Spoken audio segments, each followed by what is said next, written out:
Сегодня каждый район республики обеспечен собственным передвижным фельдшерско-акушерским пунктом. Это обсудили на встрече глава Чувашии Олег Николаев и министр здравоохранения Чувашской республики Владимир Степанов. Всего до конца 2025 года в республике будет построено 77 объектов первичного звена, отремонтировано более 100 поликлинических подразделений, закуплено 90 автомобилей и сотни единиц медицинского оборудования. Глава Чувашии Олег Николаев оценил реализацию программы модернизации первичного звена здравоохранения в республике, которая ведется в рамках поручений президента России. Вот это важная составляющая, которая, с одной стороны, призвана навести порядок.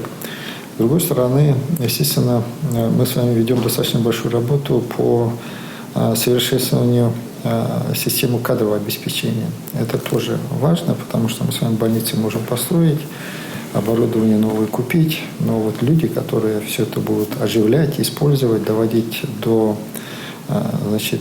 жителей Чувашской республики в виде конкретной медицинской помощи, это где-то может быть даже и более важно. С 2022 года в республике начата реализация федеральной программы по развитию медицинской реабилитации, которая продлится до 2025 года. В этом году запланировано переоснащение оборудования двух учреждений. Это значит городская клиническая больница номер 1, на базе которой расположено одно из крупных реабилитационных отделений стационарного типа.